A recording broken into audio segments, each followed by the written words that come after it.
deste livro é divulgar essa história de forma acessível para toda a gente poder acompanhá-la e conhecê-la.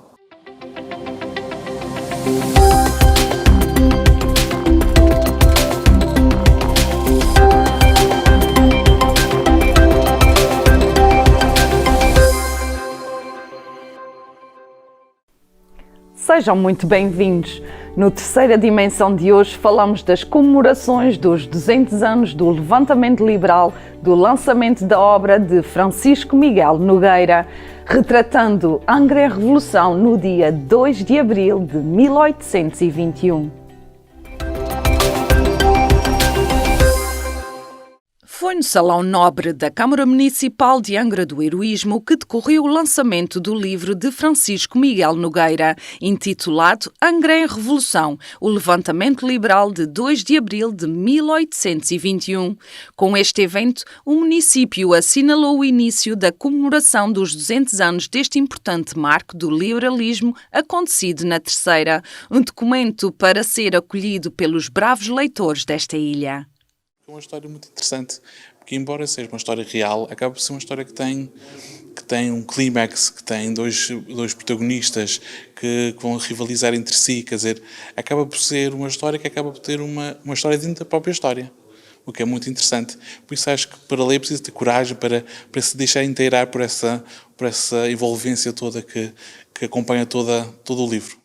A obra aborda uma história verídica que se desenrolou em apenas 2 dias. A riqueza da ocorrência deve-se à existência de uma revolução e de uma contra-revolução que nos conduziu à mudança. A pertinência desta data levou o escritor a partilhá-la. É mostrar, é dar valor ao que temos para contar, é relembrar também um momento muito interessante da história de Angra, que é muitas vezes esquecido, e é sempre bom também termos a nossa memória coletiva bem acordada nos dias de hoje. Apesar da existência de escritos redigidos nos anos 50 e 60 que se debruçam sobre esta temática, surgiu uma necessidade de atualizar o levantamento liberal às páginas de uma leitura contemporânea. Foram vários meses, não consigo especificar agora quantos meses, foram vários meses de leituras, de pesquisa, de procura de informação, de procura de imagens, de ler a bibliografia, de reler, de corrigir, de pôr, de tirar, de ir ao arquivo, de ver o que é que era importante, o que não era. Quer dizer, foi tudo um trabalho de alguns meses de investigação para se encontrar então uma história que fosse simples, que fosse pequena, porque são 90 e tal páginas de livro, que fosse acessível a todos. Que esse é o objetivo deste livro, é divulgar essa história de forma acessível para toda a gente poder acompanhá-la e conhecê-la. Tendo por base a importância de manter viva a memória histórica do povo terceirense, outros trabalhos estão pensados para o futuro na sequência desta edição.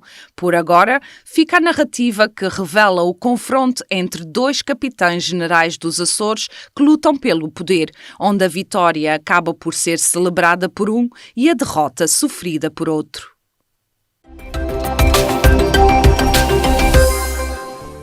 E chegamos ao fim do programa de hoje, com a história completa pelos seus marcos de evolução e nesta obra trazida ao leitor da atualidade. Um bem-aja a todos e até à próxima!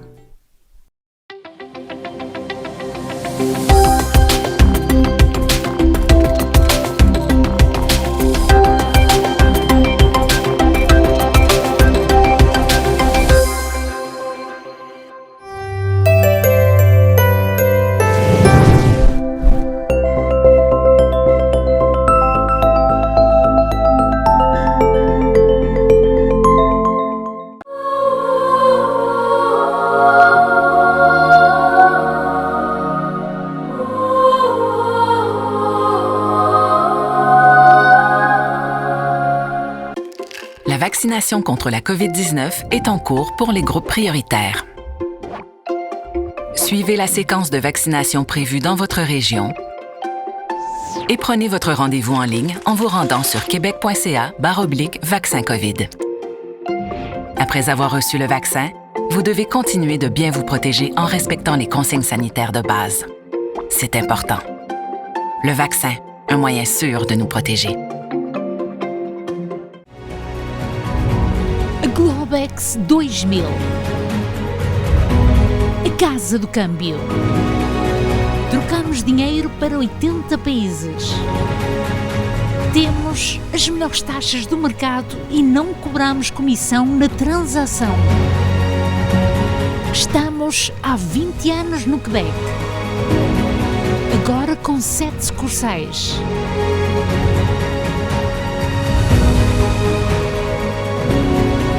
Negociamos com empresas e particulares. Convertir avant de partir. Se precisa de euros, venha a Globex 2000. Globex 2000. Eu sou Augusto Fernandes, queria anunciar a todos que eu trabalho para a Remax Infinité. Com Augusto Fernandes obtenha o melhor preço pela sua casa.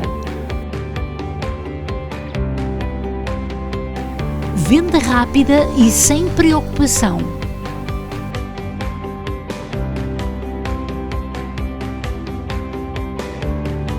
Augusto Fernandes, o seu agente de imóveis. Cocorico, o especialista do franguinho à portuguesa. Informamos a nossa clientela que estamos abertos todos os dias das 10 horas às 19 horas. Já estamos a aceitar encomendas desde leitão, borrego e outras carnes.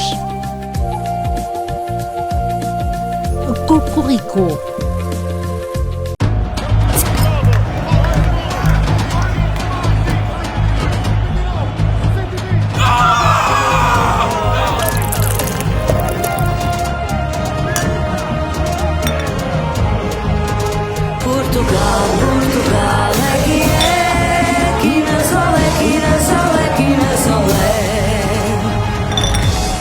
Quinas, a nova cerveja portuguesa, chegou à América do Norte. Olá a todos, na emissão de hoje vamos falar do Conselho das Comunidades.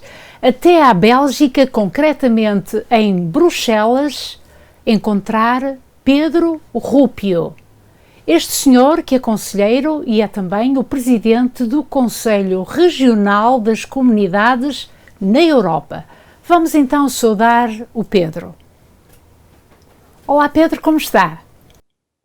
Olá, tudo bem por aqui, na medida do possível. Muito prazer em estar convosco. Bem-vindo então aqui ao Canadá. Obrigado, obrigado. O Pedro é o presidente deste conselho, na verdade, o Conselho Regional. Há quanto tempo? Bem, nós temos uma eleição que é organizada anualmente e, portanto, no ano de 2020, poucos dias antes do início da pandemia, fui eleito pela primeira vez presidente do Conselho Regional das Comunidades Portuguesas na Europa e até termos uma nova reunião, em princípio em maio, mas não temos nenhuma certeza, serei o presidente. Exatamente. Para, além de ser neste estatuto de presidente, o Pedro já era conselheiro. Exatamente, conselheiro desde este mandato, que iniciou em 2015, mandato que também começou o conselheiro Daniel Loureiro do Canadá, e anteriormente também já tinha sido eleito conselheiro em 2008, por isso é o meu segundo mandato. Uhum. Oh Pedro, quantos conselheiros existem através do mundo? Através do mundo, por lei, pode haver até 80 conselheiros eleitos, mas neste momento creio que somos 63. Uhum. E o Pedro é o único na Bélgica? Sim, é um país pequeno, com uma comunidade portuguesa bastante grande, mas não tão grande como o Luxemburgo ou a França, por isso só temos aqui um conselheiro que pode ser eleito. Diríamos também que Daniel Loureiro é o único conselheiro no Canadá. Pois, um país que é um pouco mais grande do que a Bélgica, não é? Mas também só tem um conselheiro. Precisamente por essa parte, acha que é o suficiente termos um só conselheiro num país com esta dimensão? Não, e quero acreditar que com as próximas eleições, desde que sejam convocadas no momento oportuno, creio que vai haver muito mais candidatos no Canadá e, portanto, muito mais conselheiros ou conselheiras eleitas. Nós tivemos, em 2015, uma eleição organizada no início do mês de setembro, que sei que foi complicada para muitos candidatos, e na altura convém também referir que o universo eleitoral eram as pessoas que estavam recenseadas, e na altura o recenseamento era voluntário. Como hoje o recenseamento é automático e passamos de 300 mil para 1,5 milhão ou mais de eleitores no estrangeiro, creio que será muito mais fácil de organizar uma campanha eleitoral dos conselheiros, dos candidatos ao CCP no terreno, portanto, mais candidatos, mais debates, mais eleitores, e por isso quero acreditar que no Canadá haverá mais candidatos que teremos e mais conselheiros eleitos.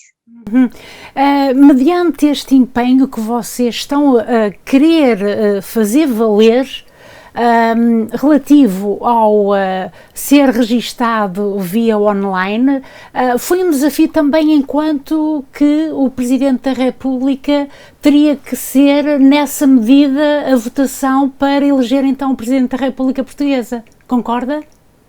Sim, portanto, no CCP são batalhas que temos há décadas, estamos a sentir que agora, desde as últimas eleições presidenciais, que houve um grande debate à volta da questão e que muitos dos candidatos às presidenciais levaram esta questão publicamente, portanto, nos médias em Portugal, não só nos médias das comunidades portuguesas, mas também pude acompanhar em diversos canais em Portugal que os candidatos falavam do voto dos portugueses que residem no estrangeiro, nomeadamente no voto postal, que foi o método mais falado, mas também o voto eletrónico à distância, que seria, na minha opinião, aquele que daria mais condições de participação nas nossas comunidades.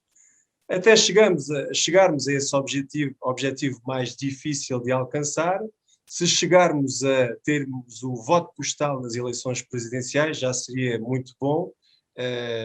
Estamos no bom caminho para isso, ainda há algumas pessoas, nomeadamente na Assembleia da República, a convencer para que isso seja efetivo. Agora, da nossa parte, fizemos o nosso trabalho, que é recomendar, fizemos uma série de recomendações sobre essas matérias, nomeadamente do voto postal, para que também o método atual seja aperfeiçoado, que tenha outra credibilidade, e agora cabe às pessoas que têm competência para isso, os senhores deputados, as senhoras deputadas, para levar o voto postal avante para os portugueses que residem no estrangeiro. Qual é o papel, Pedro, do Conselheiro das Comunidades junto da Assembleia da República? Bem, o papel do CCP é fazer recomendações a um governo sobre questões que dizem respeito às comunidades portuguesas que estão no estrangeiro.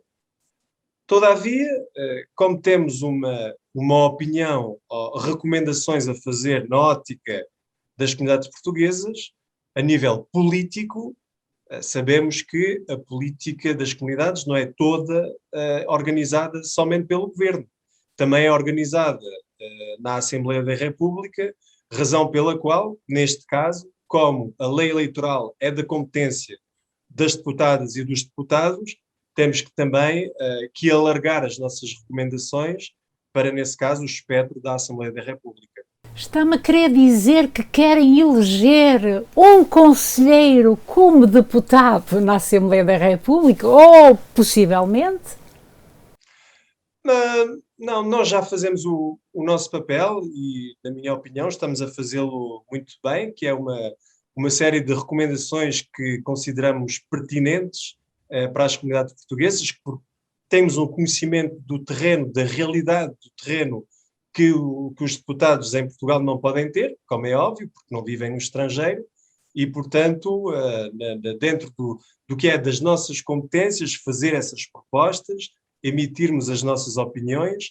Queremos acreditar que, com um trabalho bem feito também da nossa parte, tem que ser feito esse trabalho, que assim os senhores deputados, as senhoras deputadas irão ter na sua posse tudo aquilo que precisam de saber para depois avançar com as leis que precisamos em Portugal, mas nas comunidades portuguesas também. Em qualquer organismo nós sabemos que, mediante a lei da paridade, tem que existir homens e mulheres. Este conselho foi criado no tempo da doutora Manuela Aguiar, uma senhora que nós conhecemos muito bem, foi conselheira e empenhou-se em muitas tarefas. Como é que uma mulher consegue fazer esse trabalho de conselheira ou trazer esse papel de querer levar melhor uma comunidade até Portugal, com que ela seja mais vincada ou seja mais bem reputada em termos de registro, que vocês levam até Portugal? Será que este papel da mulher é o suficiente ou é também possível dentro de uma família? Porque quando se trabalha como papel de conselheira, há que repartir o tempo. Será que este papel da mulher, foi agora recentemente o Dia da Mulher, não vai há muito tempo, este papel de conselheira nós tivemos aqui uma conselheira no Canadá, a Clementina Santos, onde nós demos muito apoio, o Montreal Magazine deu muito apoio. Acha que o papel da mulher consegue-se fazer muito bem em termos de uma conselhia? Bem, para já é preciso saber que o trabalho que faz um conselheiro ou uma conselheira é a par de uma vida profissional e de uma vida pessoal. Nós, quando fazemos o nosso trabalho de conselheiro, é sacrificando o tempo que poderíamos passar com a nossa família, e também ter em consideração aquilo que é a nossa atividade profissional, que nos permite pagar as nossas faturas, porque como conselheiro não temos remuneração, por isso temos que ter um trabalho para continuar as nossas vidas de uma forma relativamente normal. Isso é o primeiro ponto. E depois, de facto, as mulheres, o que posso dizer é que, como disse a Maria Manuela Aguiar, secretária de Estado das Comunidades Portuguesas em 1980, criou o CCP. Na altura temos fotos no Facebook Memória do Conselho das Comunidades Portuguesas. Só havia conselheiros, só havia homens conselheiros e felizmente, através de iniciativas da Maria Manuela Aguiar, convidando jornalistas, mulheres, convidando também mulheres que tinham uma atividade nas universidades também, conseguiu ali encontrar um equilíbrio. E depois, com o passar dos anos, felizmente também vimos chegar muitas mulheres, muitas, não, aí estou a exagerar, algumas mulheres que vieram quebrar com uma tradição muito má de termos só homens no CCP. É difícil responder diretamente à sua pergunta, porque, de qualquer forma, homem ou mulher, as pessoas que se candidatam ao CCP é com a consciência que, se quiserem fazer um bom trabalho, vão ter que sacrificar muito. E não é nada fácil, e eu tenho muitos colegas no CCP que tenho a certeza que gostariam de dar muito mais, mas simplesmente não podem, não é possível. Portanto, não respondendo à sua pergunta diretamente, diria que é preciso, muitas mais mulheres no CCP, e 2, muito mais jovens. Por isso é que, pessoalmente, fiquei muito contente com a eleição do Daniel Loureiro, que é um conselheiro muito válido, dos melhores que temos no CCP, digo publicamente sem problema, e porque acho que é fundamental darmos apoio, porque acho que, infelizmente, isso não tem acontecido da forma como deveria ser. Se alguém está a ouvir ou melhor, a todos aqueles que estão a ouvir esta entrevista, e principalmente às mulheres e aos jovens que tencionam candidatar-se ao CCP, força, vale a pena e, sinceramente, o mais importante é não haver em mente alguma voz que diz que não vai conseguir porque é mulher ou é jovem, nada disso. Se tenciona, se tem aquela fé, aquela vontade, aquela motivação de o fazer, força, e provavelmente que encontrarão no CCP colegas com mais experiência que ajudarão naquilo que for necessário. Para isso temos este ano eleições, não é verdade? Sim, em princípio, se a pandemia acalmar um pouco, vamos ter no segundo semestre de 2021 eleições para o CCP, que creio, espero que será o caso. É importante que haja esta renovação de quadros, renovação de conselheiros, para que haja uma nova dinâmica, para que nos próximos 4 anos o CCP ganhe alguma força, um novo rumo e com novas ideias, novas pessoas, continuar a fazer um bom trabalho. Pedro, há aqui uma questão que não sei qual será de facto o seu pensar. Nós sabemos que o conselheiro das comunidades está lá para ser vigilante, não é verdade? É esse o papel do conselheiro. Sim, claramente. Há vários aspectos, mas claramente que um conselheiro tem que ter consciência daquilo que se está a acontecer no terreno. Eu sei, por exemplo, no Canadá, nos anos 2000, creio eu, que houve alguns problemas que foram resolvidos graças à intervenção de conselheiros que denunciaram, comunicaram situações problemáticas aos nossos governantes, aos nossos deputados, e foi a partir daí que as situações foram resolvidas. Por isso, sim, é preciso ser vigilante para esse tipo de questões mais urgentes, mas também creio que é necessário ter um contacto regular com o terreno, saber qual é que é o sentimento das pessoas, saber qual é que, por exemplo, o recenseamento automático foi uma iniciativa que ganhou muita força, porque no terreno sentíamos que as pessoas sentiam que era um problema, o recenseamento voluntário, ter que se deslocar ao consulado, serem riscados dos cadernos eleitorais, enfim, são essas questões que deparamos no terreno falando com as pessoas e depois são levadas para Portugal. Às vezes não funciona, felizmente nesse caso resultou, mas claramente creio que é importante vigilante, como disse, ser vigilante e ouvir, consultarmos as nossas comunidades para depois podermos ser consultados pelas autoridades competentes em Portugal, com o objetivo de melhorar a vida dos nossos compatriotas no estrangeiro. Há aqui um aspecto que eu acho que também, Pedro, seria importante focar. O papel do conselheiro não seria feliz ou não seria também uma junção perfeita em trabalhar com os consulados? Muitas das vezes a comunidade é penalizada, há organismos que não são escolhidos, há situações que não são resolvidas nos consulados, porque no consulado parece um trabalho por interesse, ou não sei muito bem, pouco claro, e esses mesmos factos não chegam a Portugal. E porquê que os conselheiros não trabalham, porquê que não se faz ver ao governo em Portugal que os conselheiros estão lá para serem inspetores diretos dos consulados?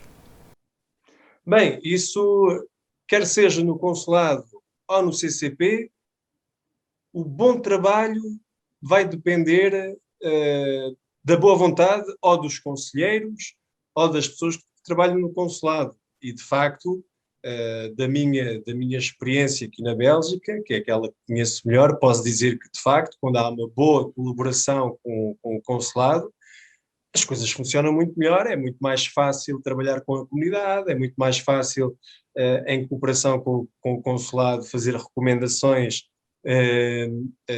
a Portugal, e ao mesmo tempo, quando essa colaboração não é boa, e também posso falar da minha experiência, o nosso trabalho é muito mais difícil de se realizar, e de facto, se estivermos juntos no mesmo barco e indo todos no mesmo sentido, as coisas são muito mais fáceis e muito melhor para toda a gente. Nesse sentido, seria de que o governo português olhasse para os conselheiros como peões nos terrenos para serem uma fonte de informação precisa para determinados dossiês que são importantes serem analisados e muitas das vezes são ignorados, visto os consulados não fazerem o trabalho como devem. Sim, mas é precisamente isso. O trabalho dos conselheiros é precisamente isso. E a função do do governo deveria ser precisamente isso. A nossa função é fazer recomendações. E nesse aspecto, a função do governo é consultar, é ouvir os conselheiros e as recomendações dos conselheiros. Se cada um fizer o seu papel, aí é como acabou de dizer, as coisas podiam ser muito mais fáceis de se resolver. Devo dizer, como disse, eu iniciei funções em 2008, já conheci vários governos em funções e devo confessar que tenho o sentimento que as coisas estão a melhorar no sentido positivo. Não estão, ou melhor, ainda estão longe daquilo que ambicionamos, mas também estão a melhorar. E falo do governo, mas também poderia falar também da atuação deste Presidente da República, que em comparação com o anterior também tem uma forma mais dinâmica de se relacionar com as comunidades portuguesas. Portanto, creio que de forma geral as autoridades portuguesas têm uma forma de ver e de lidar com as comunidades que é cada vez mais positiva. O caminho ainda é longo, é bastante longo a percorrer para que as coisas estejam perfeitas. Acho que em Portugal somos bastante exigentes e críticos e isso é bom, mas também temos que mencionar que todos estamos a fazer um esforço e isso é positivo, claramente. Qual é a direção que o Conselho das Comunidades está a fazer presentemente como focos ou como interesse para breve? Bem, para breve, em princípio, temos as eleições do CCP. Por isso também é do interesse do CCP que as eleições sejam organizadas de uma forma que permite uma boa participação eleitoral das comunidades, mas também que dê condições aos candidatos de terem uma campanha digna e, portanto, de ter também condições para recolher assinaturas e, posteriormente, de no terreno falar com os eleitores, apresentar portanto, como é que se chama... apresentar os objetivos da campanha eleitoral, o programa eleitoral, lá está isso que eu queria dizer, sim. Porque infelizmente não tivemos essa oportunidade em 2015 e a participação eleitoral sofreu muito disso. Portanto, nós estamos a trabalhar que haja condições e para os eleitores e para os candidatos.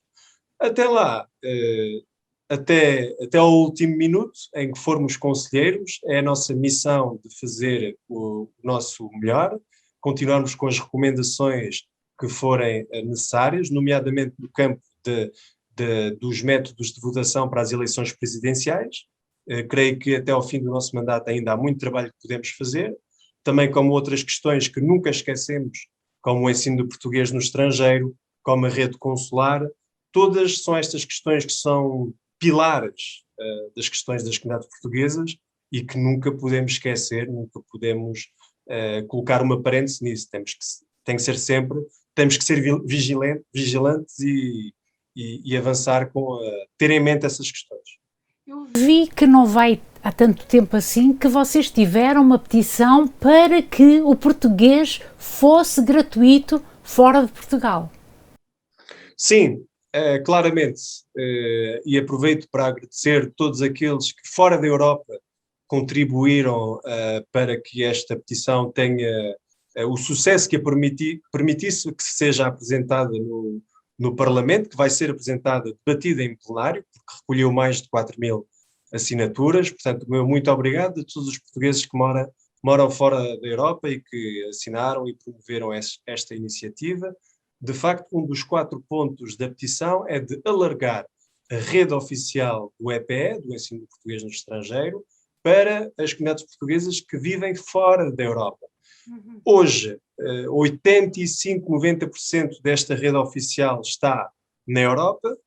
Há muito tempo, antes de eu ser conselheiro, eu já sabia, já acompanhava que os anteriores conselheiros denunciavam que não era normal, que havia uma diferença de tratamento entre portugueses a residir na Europa e portugueses a residir fora da Europa, e que aqueles que estão fora da Europa também deveriam ter acesso a essa rede oficial. E, portanto, na petição achamos pertinente avançar com esse ponto e esperamos que haja, de facto, uma abertura para que não temos que ser realistas, não vamos conseguir abranger todas as comunidades portuguesas fora da Europa no espaço de 2 ou 3 anos, mas gradualmente um país, depois um segundo, um terceiro, mas que todas as comunidades portuguesas possam ter acesso a essa rede oficial do EPE. Nós temos também ainda outro aspecto, que o Conselho das Comunidades está agora direcionado num assunto que tem a ver com potencial económico. Fale-me disto. Sim, queremos precisamente falar disso porque é um assunto ainda pouco falado. Fala-se muito nas remessas, é verdade. Mas o contributo económico e o potencial económico das nossas comunidades vai muito além das remessas. Para lhe dar um exemplo concreto, as remessas, que são 3 mil milhões de euros por ano, são apenas metade do contributo económico das nossas comunidades no setor do turismo. Porque 25% dos turistas, ou melhor, 25% das pessoas que vêm do estrangeiro e que contribuem no setor do turismo, têm ascendência portuguesa. E isso são 7 mil milhões de euros. Depois temos o nosso contributo a nível de emolumentos consulares, daquilo que tratamos nos consulados, no plano fiscal, daquilo que temos, das casas que temos em Portugal, dos carros que podemos eventualmente termos em Portugal, do nosso contributo daquilo que consumimos no estrangeiro, comida, bebidas portuguesas, de todo o tipo, que consumimos fora da Europa, na Europa, em todo o mundo. Creio que temos esse hábito de matar as saudades por via desse setor agroalimentar. No setor financeiro, muitos escritórios, muitos bancos têm escritórios de representação no estrangeiro e também bancos têm volumes de negócios muito importantes graças às comunidades portuguesas. Enfim, quando infelizmente falam de nós como uma despesa, supostamente, porque o consulado custa, porque o ensino de português custa, porque, enfim, tantas coisas que podemos encarar supostamente como uma despesa relativamente às comunidades portuguesas, também é preciso não esquecer que, do outro lado, na balança, as comunidades portuguesas também têm um contributo muito significativo na economia nacional e que seria mais conveniente não falar, ou ter cuidado com os termos com que se utiliza com as comunidades portuguesas, porque eu quero acreditar que o nosso contributo é muito maior do que a despesa que podemos representar para o nosso país, e é isso que queremos, essa questão que queremos levar para a frente, que seja falada, que seja sabida, que seja debatida, através de um colóquio que o Conselho Regional das Comunidades Portuguesas na Europa vai organizar dia 21 de abril, em parceria com o Gabinete da Secretária de Estado das Comunidades Portuguesas e o Observatório da Imigração. Exatamente, nós estaremos também vigilantes da plataforma da comunicação social no estrangeiro. Eu gostaria de acrescentar, Pedro, que nós temos aqui um exemplo fantástico. Por exemplo, a cidade de Braga foi escolhida como o melhor destino do ano em 2021, não é verdade? Isto é somar pontos sempre. Portugal tem recebido imensos prémios, agora com os vinhos, o vinho de destaque, podemos nomear 2 ou 3 companhias que são os produtores de orgulho, não é? Para Portugal, e Portugal é um cantinho plantado ao lado do mar, mas que traz resultados gratificantes. Sim, e nós também temos no documento que vamos em breve apresentar à Sra. Secretária de Estado, falamos também disso, porque através dos empresários que estão estabelecidos no estrangeiro, empresários portugueses, temos a possibilidade de encontrar outros investidores, investidores belgas, investidores canadianos, amigos dos empresários portugueses que estão a residir naqueles países, para depois investirem em Portugal. Existe também esse potencial, lá está, mais uma vez. E, portanto,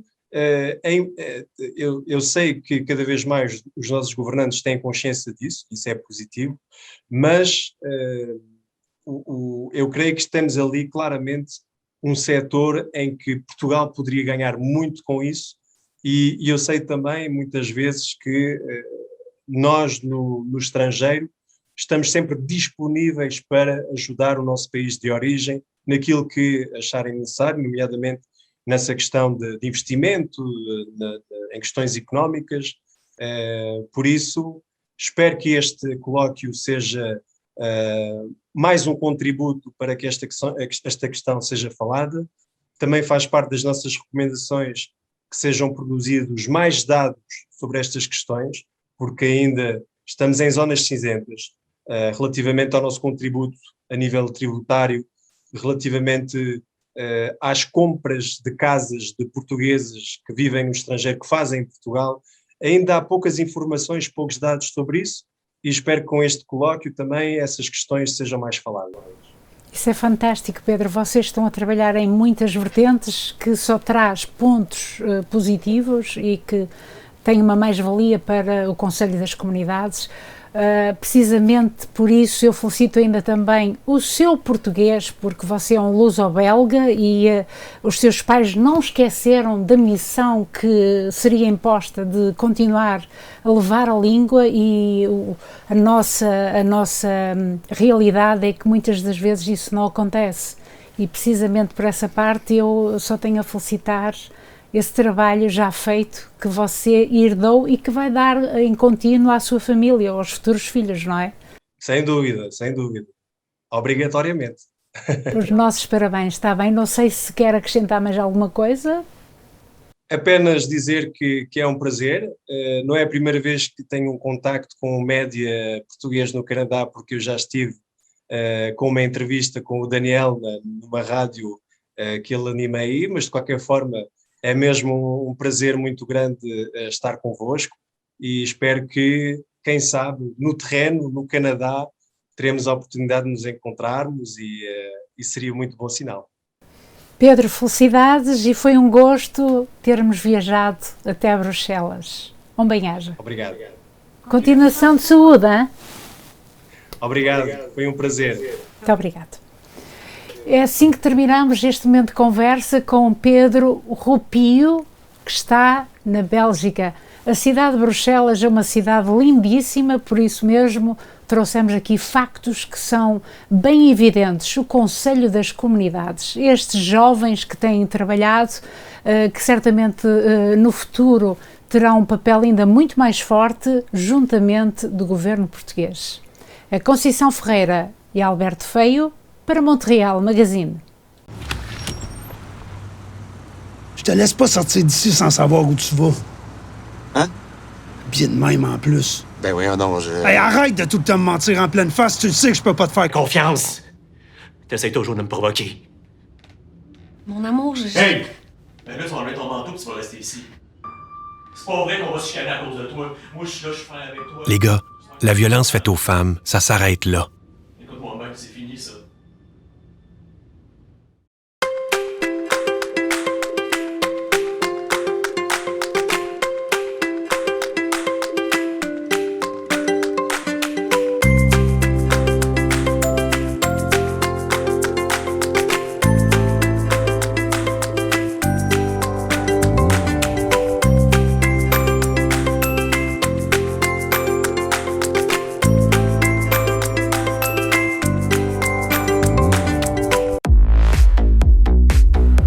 Em Carroceria Le Baron, aqui estamos equipados com um espaço de capacidade para 1200 pneus, onde vocês podem ter um lugar a mais em vossa casa e deixar cá os vossos pneus durante a época do inverno. Carroceria Le Baron ao vosso dispor já há 20 anos. Estamos situados no 5757 Papineau. Pode fazer um apontamento para qualquer reparação do seu veículo chamando ao 514-279-7224 entre as 8 e as 5 da tarde, de segunda à sexta-feira. Seja bem-vindo.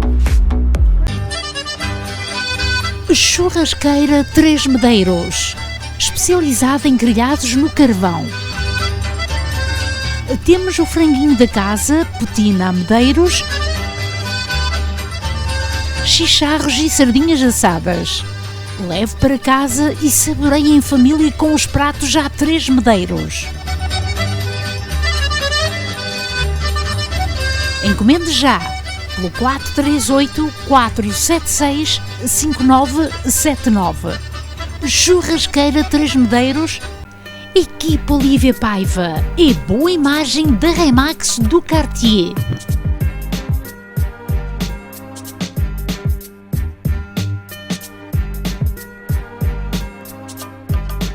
Equipa Olívia Paiva, há 30 anos a bem servir.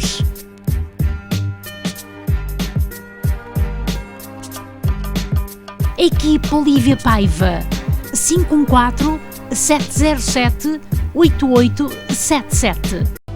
Intermarché Universal, há 50 anos no centro da comunidade. Grande frescura de frutas e legumes, especialista no corte de carne, enchidos da casa, queijos de Portugal, o maior supermercado português no Quebec e mais completo em produtos portugueses. Intermarché Universal, ao serviço dos portugueses desde 1968, situado na Montreal e Canto com Colonial.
Chora Design.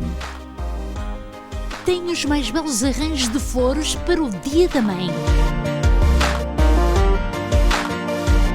Faça a sua encomenda por telefone, e-mail ou Facebook. Com entrega ao domicílio. 514-503-9171. Ofereça uma flor à sua mãe com Chora Design.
Olá a todos, encontramos-nos na casa da família Angie e também Jacinto Raposo.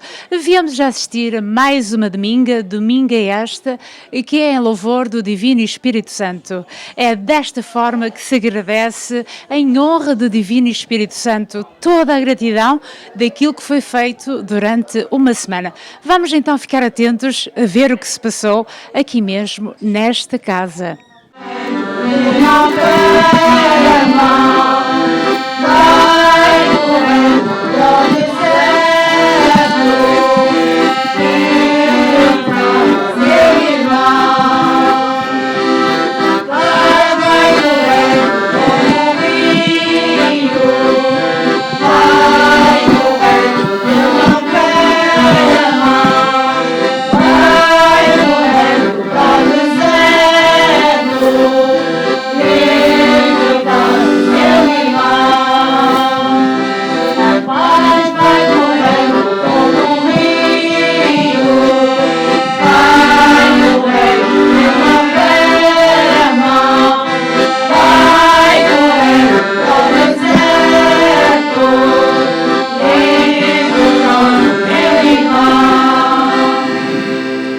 Tenho comigo a Sra. Graça Silva, também é a esposa do Sr. Hildeberto Silva, que são os mordomos este ano da missão de Santa Cruz. Viemos encontrá-la, como disse há pouco, e a Sra. Graça foi a pessoa que teve a comandar o terço, foi a pessoa que rezou o terço. Por sinal, vocês acompanham todas as domingas ou quiseram fazer de uma forma diferente? Bom, em primeiro lugar quero dar boa noite a toda a gente. Este ano somos os mordomos da Santa Cruz. Eu acho que o mordomo deve de visitar cada domingo de onde está o Espírito Santo. Vocês sentem ao receberem o Divino Espírito Santo, ou quando vão à casa das pessoas, qual é o sentimento que têm ou que nutrem dentro de si? Olha, isto é uma coisa que eu não sei explicar. Há um fogo ardente que a gente tem quando começa a festa do Divino Espírito Santo. Há algo que nos toca muito e que, pronto, quando a gente se mete a fazer a grande festa ou a ter domingas, que quando chega esse tempo, nós não podemos deixar de maneira alguma, queremos sempre, todos os anos consecutivos. Há uma coisa que nos chama e é assim. Que dá felicidade. Sim, há uma coisa que para mim, eu sinto muita alegria, para mim isso é uma festa que me diz muito respeito. É.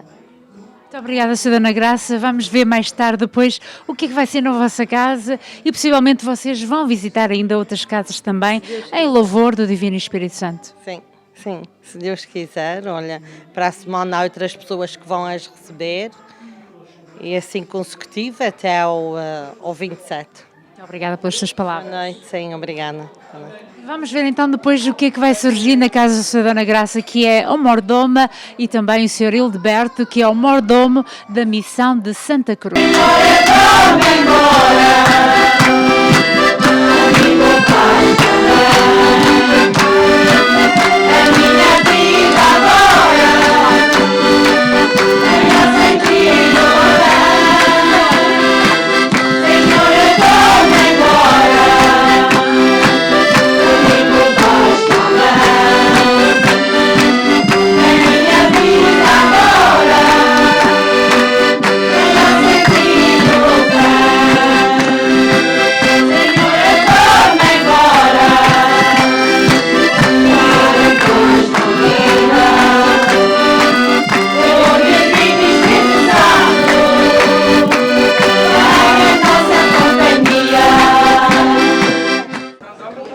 Foi assim que tivemos presentes para mais uma dominga esta, aqui é na casa da família Angie e também Jacinto Raposo. Foi da melhor forma que se faz o ato de gratidão a este povo que veio dar o suporte, rezar o terço e também se reunir com esta família. Foi com prazer que tivemos aqui então, neste ambiente de festa, a festa esta em louvor do Divino Espírito Santo. Despede-se então a Conceição Ferreira Oliveira, de Montreal Magazine.